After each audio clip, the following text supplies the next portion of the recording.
জুলাই সনদ হলো তাকে বলা হয় যে সনদে বক্তব্য দেওয়া আছে জুলাই বিপ্লবের সময় যতগুলি অংশীজন এবং অংশীদারিত্ব নিয়ে ফ্যাসিস্ট সরকারের বিরুদ্ধে আন্দোলন সংগ্রামে নেমেছিল, আগামীতে বাংলাদেশকে একটি উদার গণতান্ত্রিক রাষ্ট্র হিসেবে গড়বার জন্য, একটি কল্যাণ রাষ্ট্র হিসেবে গড়বার জন্য আমরা সবসময় একত্রে থাকব এবং এই নিয়ম মতো আমরা বাংলাদেশকে একটি নতুন বাংলাদেশ করব।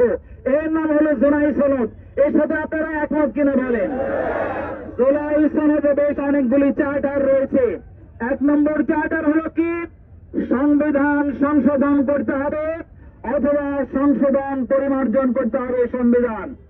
কারণ এই সংবিধানে সংসদে আইন পাশ করা আছে, কোন জনগোষ্ঠী যদি অবৈধভাবে কোন সরকারকে উৎখাত করতে চায় তাহলে রাষ্ট্রের বিচার ব্যবস্থায় তাদেরকে ফাঁসি দিয়ে ঝুলানো হবে।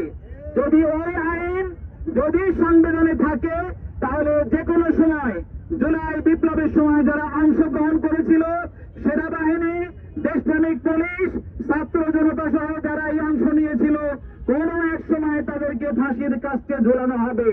অতএব আমরা দাবি করছি অনতিবিলম্বে সংবিধান সংশোধন করে জুলাই বিপ্লবের সপক্ষের শক্তিকে পার্মানেন্ট ক্ষমতা করার জন্য আমাদের দাবি। এটা হলো আমাদের দাবি, ঠিক না ভাইয়া? এই দাবির সাথে আপনারা একমত?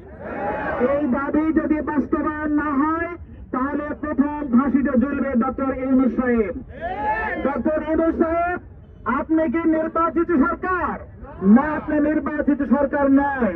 জুলাই বিপ্লবের ফসল ছাত্র জনতা আপনাকে নিয়ে এসে সরকারে বসিয়ে দিয়েছে। আপনি ক্ষমতা গ্রহণ করেছেন আগস্ট মাসের 8 তারিখে। অতঃপর এরপর থেকে যে সমস্ত হত্যা এবং সন্ত্রাস হয়েছে সবগুলির দায় দায়িত্ব আপনাকে নিয়ে এক সময় আপনাকে ফাঁসির কাস্টে ঝুলতে হবে। এটা আপনি চান না সংবিধান সংশোধন করতে চান? তা আপনাকে পরিষ্কার করতে হবে। আপনারা কি চান? সংবিধান সংশোধন করতে চান? আমরা সংবিধান সংশোধন করার কথা বলি, না হলে যে কোনো সময় পতিত স্বৈরাচার এবং ফ্যাসিস্ট সরকার কি করবে?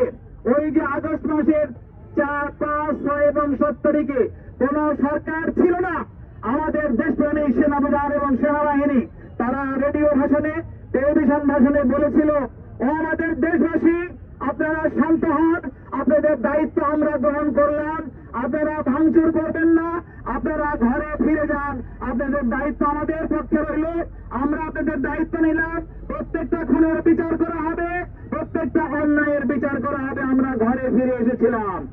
এবং এই বক্তব্য সোশ্যাল মিডিয়ায় ঘুরছে। যদি সংবিধান সংশোধন না করা হয় তাহলে 2 নম্বর ফাঁসির কাস্টে ঝুলবে বর্তমান সেনাপ্রধান। আপনারা কি চান? সেটা কি আপনারা চান? বুঝে হোক না বুঝে হোক, আমাদের অনেক ভাই বলছে যে না, জুলাই চার্টার আমরা মৌখিক ভাবে মেনে নেব কিন্তু সংবিধানে স্থান করব না। আমাদের শ্রদ্ধেয় নেতা শহীদ মাওলানা মতিউর রহমান নিজামী একথা বলতেন যে আমি যে মন্ত্রণালয়ে চাকরি করি, যে স্যার করি, তার নাম কৃষি মন্ত্রণালয়। এই মন্ত্রণালয়ে একজন প্রতিমন্ত্রী আছে অত্যন্ত ভদ্রলোক, তার নাম হলো মির্জা ফখরুল। তোমরা তার মতো হওয়ার চেষ্টা করবে। আমরা তখন থেকে ওনাকে সম্মান করি। এই ভদ্রলোক সাংবাদিক সম্মেলন করে বললেন, জুলাই আন্দোলনের সাথে আমাদের কোনো সম্পর্ক নাই, আমরা জুলাই আন্দোলনে সরাসরি জড়িত নয়।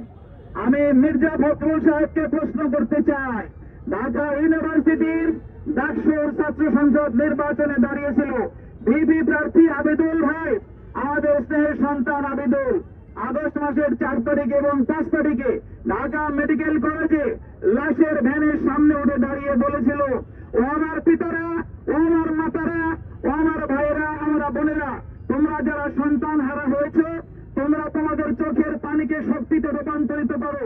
আগামী 3 দিনের মধ্যে এই স্বৈরাচারী সরকারের পতন ঘটবে। ভিডিও সোশ্যাল মিডিয়ায় আছে। তাহলে কি হবে? এই আবেদনদেরকে কোনো এক সময় ক্ষুদিরামের মতো তকমা দিয়ে ফাঁসিতে ঝুলানো হবে। সম্মানিত ভাইরা, সেটা কি আমরা চাই? অতএব সংবিধান সংশোধন করে জুলাই চার্টার বাস্তবায়ন না হওয়ার আগ পর্যন্ত নির্বাচনী প্রচেষ্টা বাংলাদেশের জনগণ মেনে নেবে না, ঠিক কিনা?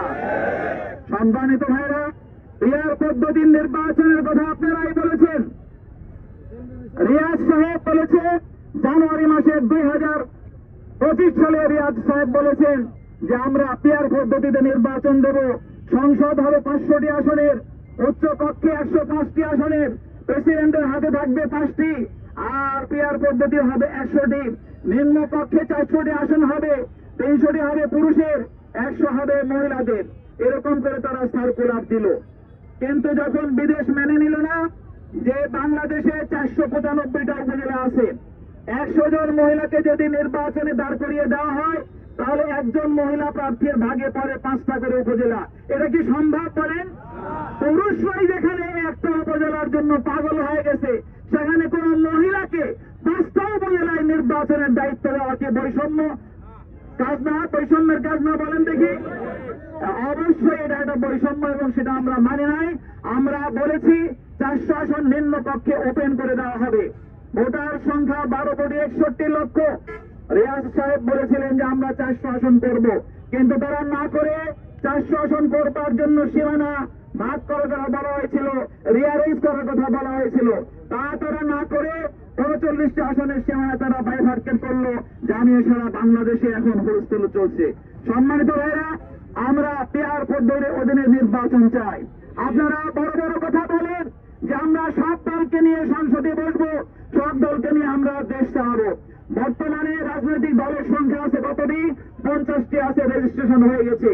এর মধ্যে 30টি দলের সাপোর্ট, জনসমর্থন 1%-এর কম, অর্থাৎ তারা কোনোদিনও সংসদে যাবে না। তাহলে এই রাজনৈতিক দলগুলি তাদের লক্ষ্য উদ্দেশ্য কেমন করে মানুষকে জানাবে? আমরা বলি ছোট বড় সকলকে নিয়ে আমরা সংসদে যাব, এবং এই কারণে আমরা পিয়ার পদ্ধতির নির্বাচন চাই। পিয়ার পদ্ধতি নিয়ে আমরা আরো কথা বলবো।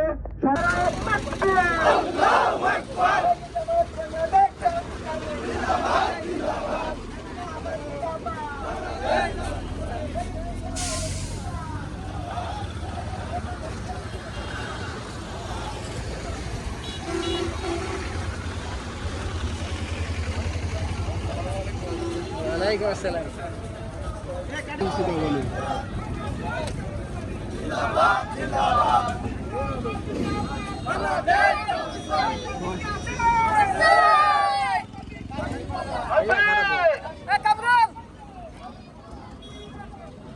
রানিং করেন তাড়াতাড়ি।